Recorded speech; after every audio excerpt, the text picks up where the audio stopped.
Well, welcome back to the Wins and Losses podcast with Evan Winkler and Joey Lacapo. You see a little chuckle we got going. We have a little Technical issues. yeah, we got a little sensitive clicker that we use to start the podcast and end the podcast. It doesn't always work when Joey uses it. Sometimes he has to touch it 10 times before He it likes starts. to blame me for it. It's honestly not my fault. I tried it once and it did the same thing to me. Technical issues. Technical. It's better than me reaching my finger to shut it off, right? Yeah.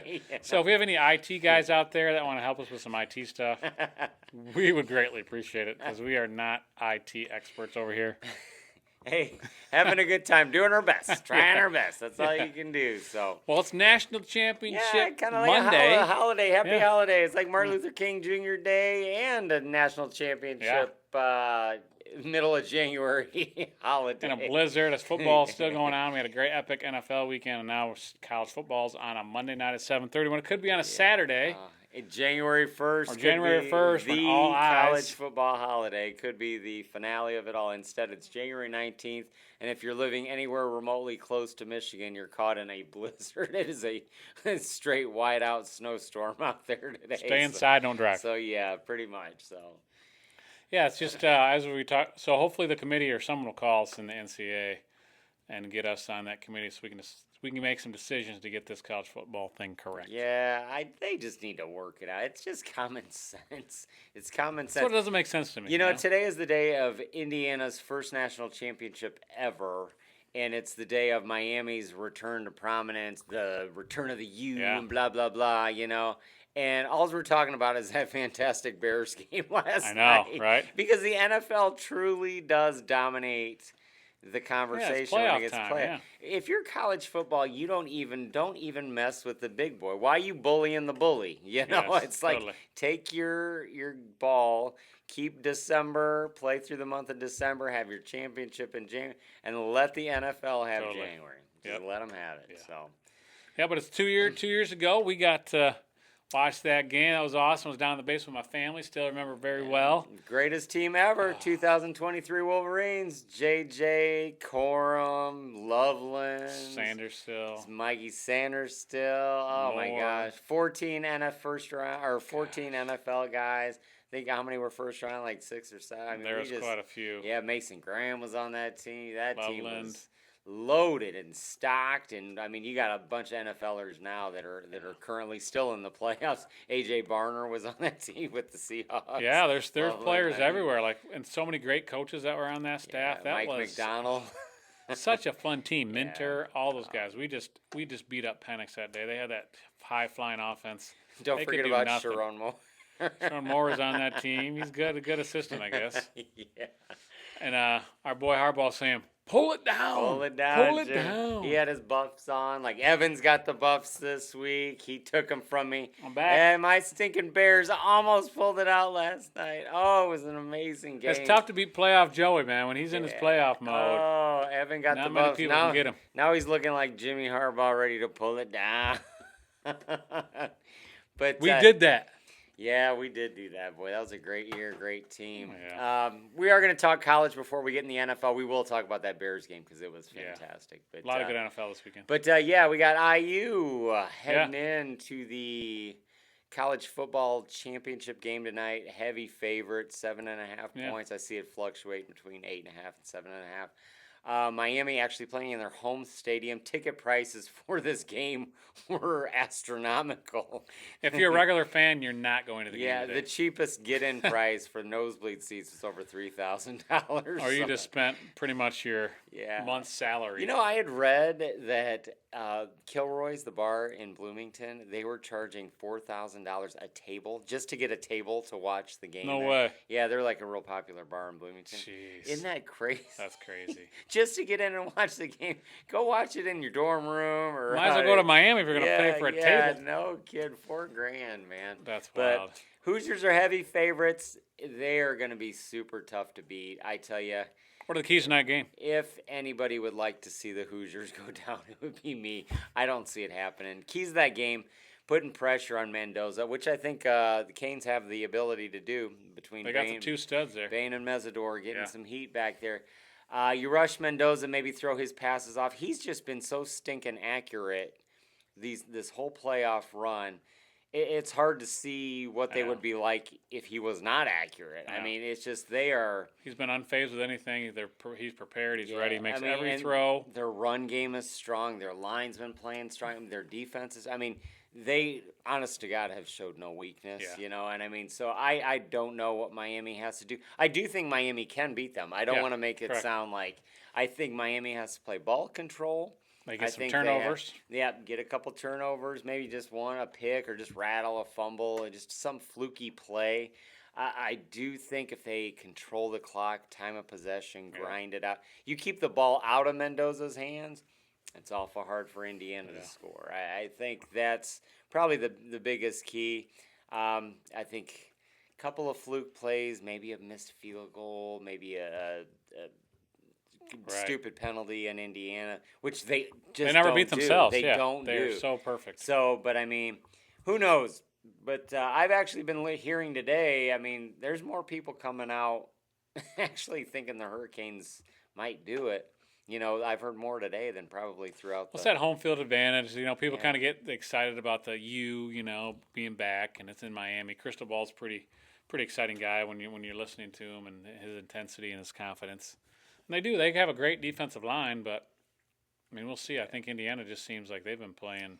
They're a team of destiny, kind of like Ohio State was last year. Michigan was before that. Georgia, those 2 years. They just seem so unbeatable. You can definitely see the trend in college football is there's always a handful of very good championship contenders, but the trend has been over probably the past 5 years since COVID. You can just see that one team that's just dominating. Yeah. I mean, Down at the line of scrimmages. 2020 Alabama, 21, 22 Georgia, 23 Michigan, 24 Ohio. I mean, they have NFL talent. They're stocked and loaded, and they just don't beat themselves. Yeah, they dominate the line of scrimmage. They're disciplined. Yeah, they dominate the line of scrimmage. So, Yeah. I mean, yes, keys of the game. I mean, I think I gave you about 100 there, but I don't know what. I mean, it might take a small miracle for Miami to win, but hey, you never know. Never know. I mean, you want to pick it or? We can. Miami's feels like I feel like they've had a chip on their shoulder the whole playoff. They've been the underdog every game, so this is kind of like their MO. Indiana just feels like they're always an underdog. The way Signetti gets them prepared, ready, just like if you're a Saban or a Belichick, I think Signetti does the same thing, right? They're laser focused on what they need to do and what the other people are doing. So. Pretty good. So what are you thinking? Yeah, I mean, it's for as much as I would love to say Miami. I mean, if you've watched this podcast at all, you know my thoughts on Indiana. They're a good team. I don't want to make it sound like I'm knocking their team, knocking their coach. I just personally, growing up, had never been a huge Bobby Knight fan, and I look at Kurt Signetti as the Bobby Knight of football, and it's just ironic they're both at the same school. That is crazy. You know, and it's like IU had their Bobby Knight. He's the legend, the god, the all-being at Bloomington, and now 20 years later they have the football version of him. Signetti. You know, and it's just like, oh my gosh.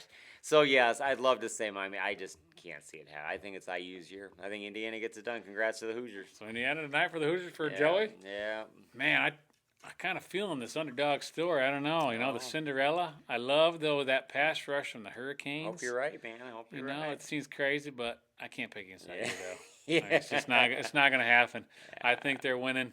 I think all our Indiana buddies are going to be pretty pumped and excited at the end of this night. I mean, like congrats we felt 2 years ago, right? I mean, congratulations. You know, this is one team. Like, I look at Ohio State and just pains me, like, when they win. Or if Michigan State, you know, I mean, IU wouldn't pain me. I have a lot of buddies that are IU grads or IU fans, you know, and this is just literally a dream they don't ever want to wake up from, you know, and I'm so happy for them. I just personally do not care for them. Yes.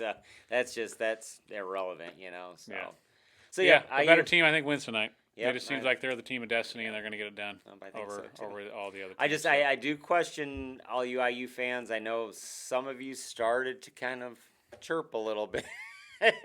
You've had a couple good years, and I congratulate you on your good years. I'm going to forewarn you, some of Signetti's transfers. He's building his team through transfers and not recruiting and development. that will come back to bite you at some point. I'm not saying it's going to be next year. I'm not saying it's going to be the fight. It could be 10 years down the road. It's not a non-sustainable model. You can't hit on every player. I saw a thing of him today, actually, interview, and since 2019, he's been doing this transfer portal quarterback thing. He's had him for a year, and every time he gets on there, like the player of the year in the conference. Yeah. Every time. So the last 6 years, he's hit. Well, and he sees the hit. The thing is like they have Hoover coming in there next year. They're just good at developing the guy, right? I don't think Mendoza. You would have thought Mendoza was going to win the Heisman. You know, these guys, these coaches, the Shanahan, he looks at people that are available, and he's like, Hoover fits our program, fits our mold, and he's a perfect fit for IU. And I think is he coachable? Does he have the certain intelligence that they need? But what I'm saying is that won't. It can't always train. If that's the case, well, it's just like recruits. You're not gonna just like recruits you pick out of high school. You're not always gonna hit everybody. Exactly. I mean, it's just so I do forewarn a lot of IU fans. I do think they will be successful. I do think Cignetti's a good coach. I think you guys have a good thing in place. I do think you guys will be competitive and winners. I don't think you have to worry about finishing in last place anymore for years and years to come. But when it comes to championships, if you get it now, win it every year anyways, if right? you get it now, enjoy it, because it might not ever come in. I think they're aware of that. Most realistic, logical Indiana fans are very aware of that. So congrats to the Hoosiers if they get it done, which I think they will. And, then we move to pro NFL. Yeah, you want to talk anything about the portal? Since it closed out? Portal is closed. Eno Etta did come back to Michigan, which is a big get. He's a big lineman. We did have quite a few BYU Utah transfers come in. I really, really like that team that Whittingham has coming back. I think we mentioned a little bit on the podcast last week. He literally kind of picked and chose, who he wanted and who's some of the needs of the program. We got that Moa coming in from Utah. We got a backup quarterback, that Nicolosi from Colorado State. We picked up that LSU backup quarterback. I mean, he saw some of our needs. The one thing that intrigued me is Taylor Tatum coming in from Oklahoma. He at running back, he was a 5-star that went to Oklahoma, which is a good get, but we had Justice Haynes that was still contemplating coming back. Yeah. But I heard this Taylor Tatum wants to play baseball too, so he might be a 2-sport athlete for Michigan. That might be cool. That might be one of the reasons why he chose Michigan over the Sooners. But I'm excited. I feel like we've upgraded the wide receiver positions for some more competition, because I think we are going to throw it a little bit more than we had before. I agree. Or it's just going to be a different design of how we pick our runs and throws.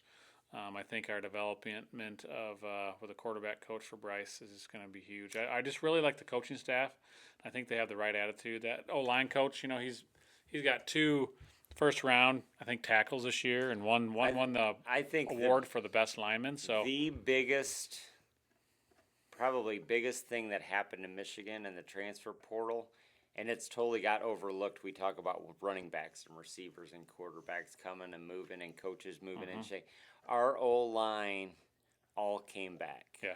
O-line's back, the ones huge. The ones that did, Crippen went pro, but I mean, his eligibility was up. But I mean, everybody else, we did have a couple backup offensive linemen go to Bama. Yep. We had one go to Western.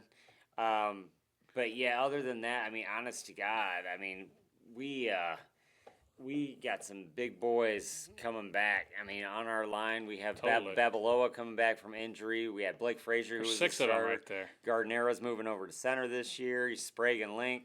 Brady Norton played a large role. I mean, we have 6 seasoned linemen that are still young, freshmen, juniors, or sophomore, juniors. So I mean, that is where Michigan builds their identity, builds their toughness. We got another old lineman from Nebraska coming in, so big Hawaiian kid, And I'm feeling pretty good, man. If you would have asked us after Moore got fired and who was going to be our coach when all that was going around, I think we might have ended up with the best case scenario for sure. 100%. So I'm really excited about our coaching staff, who we're bringing in, mixing them with our guys that we have here. Also, I just hope that he understands what the Ohio State rivalry is. Yeah. And you understand, what the Big Ten is like as well. Being Midwestern, I'm not sure Whittingham understands the rivalries we have between Ohio State and Michigan State, and when we play them, Notre Dame. I mean, we just have some big traditional rivals. I think it's a little different. He had that Utah rivalry growing up, Utah BYU, but yeah, I mean, coming to the Midwest, the Big Ten, there's some big rivals. So for him to kind of gain some perspective, but I do ask for Michigan fans and Michigan alumni to have some grace to just allow him to come in and do his thing. He is a proven winner. He is a good coach. What he does is works. Yes, and I just hope that we aren't setting our expectations so unreasonable for him. I mean, I think we all expect to win. Yeah. I think we all, want to win. We expect the world out of Bryce Underwood. Just give Whittingham some time. He's building a winner. So, have you heard anything about Marsh, though? I didn't see the little asterisk next to his name, so I believe it still was there. On the one that we just looked at, it was. Yeah, so I don't know. I heard that he committed but did not sign yet. I think he would have had to have signed. I don't know how it works. I don't either, unless he's waiting to go to IU or... Yeah, because you said you could still go there. Yeah, because IU and Miami's, their portal opens after tonight's game. So it's just interesting. Once again, college football screws it up.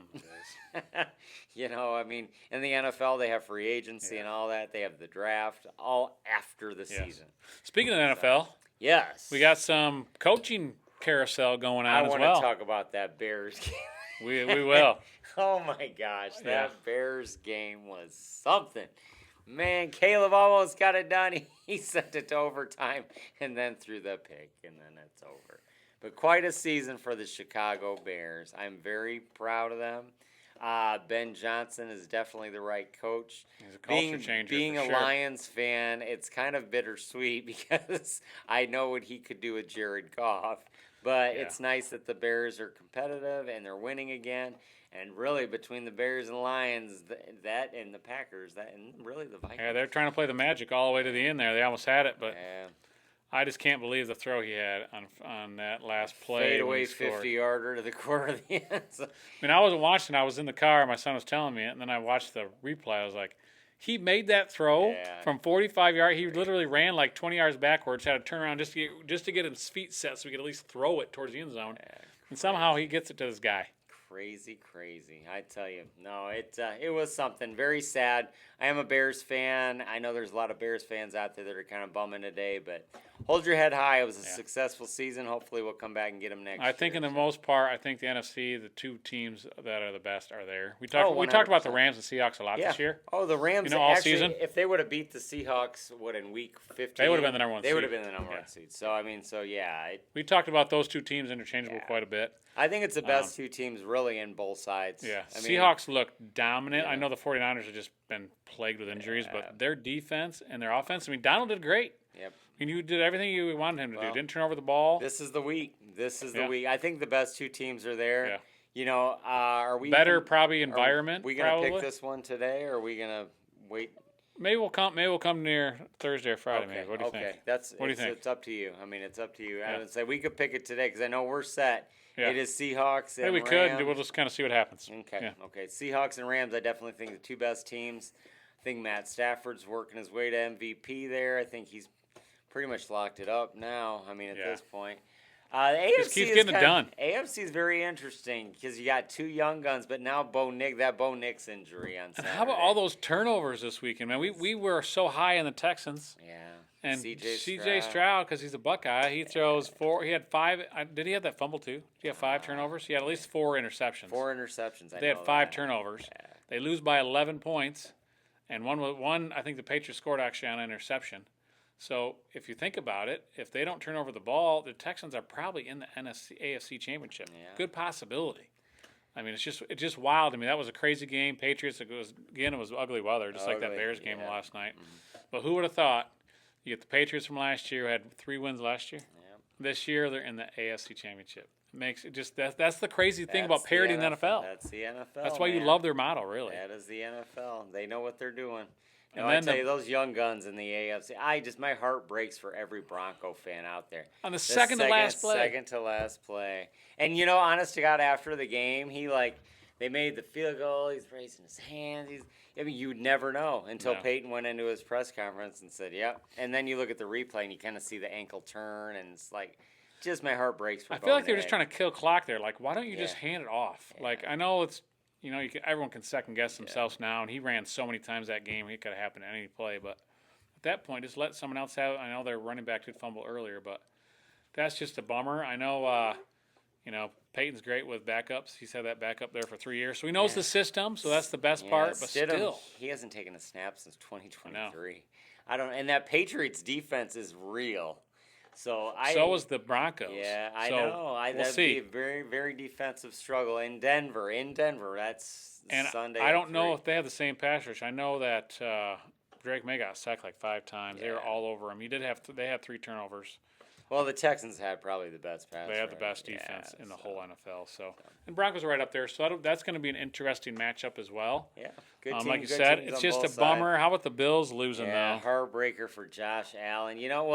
That'll take you to our lead story. Today, the Bills let go of their coach, Sean McDermott, after quite a few years. 9 years. I was Yeah. actually, there's the stats I wanted to share about the Buffalo Bills today. They, the Bills, 91 victories. So in the span of from 2019 to 2025, they've had 91 victories. They are the most over 7-year span without a Super Bowl appearance. Yeah.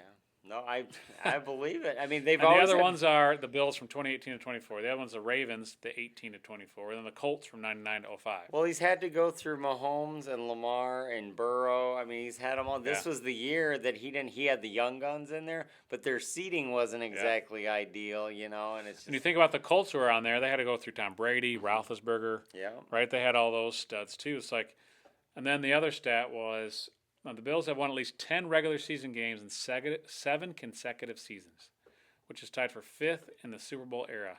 However, they're the only team of those top 6 that have not made an appearance in the Super Bowl. Yeah. But I mean, I ask you though, do you really think that that's McDermott's fault? No, Yeah, I don't. I don't either, and I that's why I feel like people are so quick to jump the gun and let go of coaches and to move forward and move in different directions. You've won 10 games every I year. just don't understand. I get the Super Bowl is the goal. Yeah. I get the expectations of the team, of the franchise, but you win. You're successful. I look at teams, and I'm not a fan, but Pittsburgh, they've had, like 3 coaches in, 40 Totally, years?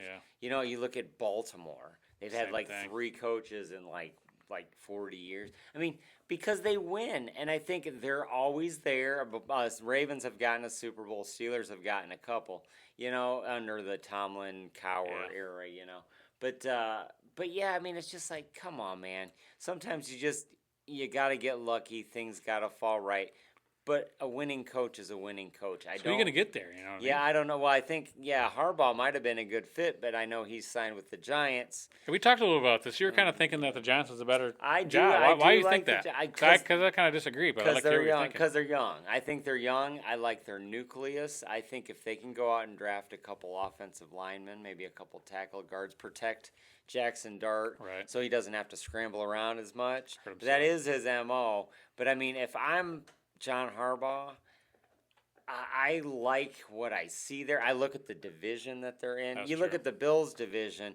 I don't know who the Dolphins are going to get as their coach. The Jets are always the We Jets. got Vrabel, who's a great coach. But you got the Patriots you're going to have to contend with. Drake May's a young quarterback. And I'm thinking, and how many years do you really think Josh Allen has left? If you Yeah. take the Bills, it's like you're almost setting yourself up. You got 8 more years, maybe. If Josh Allen's got 5 years, then you're basically setting yourself up saying, I'm only going to coach the Bill 5 years. I don't know how long Harbaugh wants to coach. He could really coach the Giants for maybe 10 years. I mean, Jackson Dart is so young. Yeah. Cam Scatterbu, Malik Neighbors, they got a great defense, young defense. I mean, all they have to do is stay healthy, and that division is winnable. I think that, and he's switching divisions too. I think he's been in the AFC. It's kind of nice to get out of there. I think the Yeah. NFC East is kind of all over the place year to year. So, I mean, I think he's going to pretty much ensure that he's going to make the playoffs. I don't know if it's a lock if he makes the playoffs with the Bills ever, even with Josh Allen. Everyone thought this was the Bills' year. It had to. They were down. They Yeah. were down in that game. They came back. So you're like, they're going to win. And somehow they find a way to lose. I just don't know what it is. I don't know what they're missing. I feel Well, like their to be defense honest, should be you better. talk about but- turnovers. I mean, we can talk. Yeah. I mean,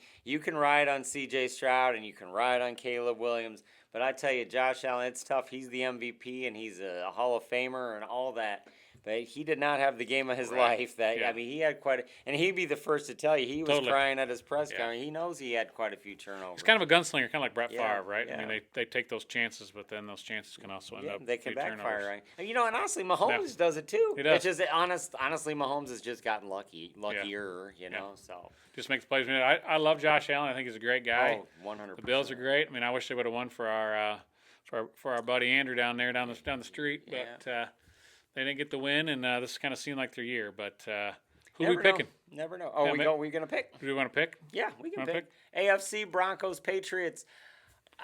Being at Denver, boy oh boy, Mile High will be rocking. I think the afternoon game. It's gonna be a little day, so it'll be a little less chilly. I don't think weather plays a factor because Boston is Boston. Yep. I like Drake May, man. I'm going Pats. I think they're going back to the Super Bowl beyond the Tom Brady years. I think Drake May might be their new guy. I tell you, he's a stud back there, man. Everyone's like, finally, Tom Brady's retired. The Patriots have been miserable for a while. And look, they're already back with Vrabel, who's a great coach, young guy, and with Drake May, young guy. So I feel like they're set now. Here, I think the Patriots are going to win as well. I think if Bo Nix was healthy, I might ride the other way on that. Yep, but I agree. I think that quarterback injury is too much. Yes. We're going to flip it NFC. I think Seattle just looks like that team of destiny. They are just a buzzsaw. Mike McDonald is a fantastic coach, fabulous coach. Great culture. Give me Matt Stafford, man. I'm going Rams. Going Rams. I'm with it because I think it's hard to pick against Matt Stafford and McVay. I'm going Rams. I'm going Stafford, an ex-Lion. I'm going Blake Corum, an ex-Wolverine. Yeah, I just think Stafford is just going to get it done. I think it'll be a little better weather than Chicago. I think that really messed with the Rams yesterday. Yeah. I think that'd be tough for anybody. Yeah, McVay was very disappointed in himself as a play caller. He said that he couldn't get the team in a rhythm, but I think the weather just had something to do with that. But yeah, I'm going to go with Rams as well. So they both got Rams Pats. I don't know how we're going to decide who's going to win that. We both are in Indiana. Yeah. Maybe we need to pick a score one of these games. I don't know. Yeah, I have to flip a coin because we're pretty much exactly the same teams. I guess he gets to keep the Buffs another week. We'll pick the Super Bowl. We might be different on the Super Bowl. So. Yeah, we're just going to touch base on Michigan basketball. They went out west, handled their business on the West Coast, beat Washington on Tuesday, Oregon on Saturday by 10. Polls came out earlier today. Michigan's coming in number 3, number 2 in the coaches poll. So we're kind of right back where we were before we took that loss, which is fine. That's basketball season. This week should be very good. We have the Martin Luther King game tomorrow against IU. See if the Hoosiers will be hungover from their natty if they win it tonight. But I think IU's kind of down. I think Michigan should kind of handle their business. And we got the big Trey Burke jersey retirement on Friday against Ohio State. Big nationally televised game. Fox primetime game, Michigan, Ohio State. So that'll be kind of neat. Hopefully Wolverines can crush the Buckeyes. And Michigan hockey's, they just swept Minnesota on the road. Good, man. They're still undefeated, undefeated the Big Ten number 1. So look out for them. We're gonna do it for today. Close it up, don't you think? Yeah, don't forget to. About that time. Yeah, I guess time flies when you're having fun. Let's see if I can click us off here. But hey, before I do that, don't forget to check us out on Spotify. Please subscribe, follow us, YouTube, do the same. We're going to try to get some shorts out there as well on YouTube, but just watch the whole video. We try to keep it under half an hour and don't take too much of your time, or listen to us during your commute to work during the week. Hopefully we can be entertaining for you. Yeah, we're entertained. We just enjoy it. Appreciate everyone listening and following. If you guys have any comments, concerns, or even some topics you want us to talk about, shoot us some in the comments, man. We'd be more than happy to do that. Now that we're winding down on college and pros, we're going to probably cut these down a little bit, or get in a little bit of basketball and start talking some Pistons, some Red Wings hockey. Baseball's right around the corner, coming up. Pitchers and catchers report in about a month. But yeah, Michigan basketball, March Madness coming up. We are the team to beat. Come on, let's get a natty. All right, until we might do one later this week. We'll let you know. If not, next week we'll. So subscribe, so then you know when it drops. Exactly. See, that's how it works. Exactly. You don't even need to tell you. So now I'm gonna tell you guys, go blue. Go blue. And now I'm gonna try to click it off. See what happens. And see how it works. We'll do it one more time. Ready? All right, guys. We'll see you later. And see you later. Go blue.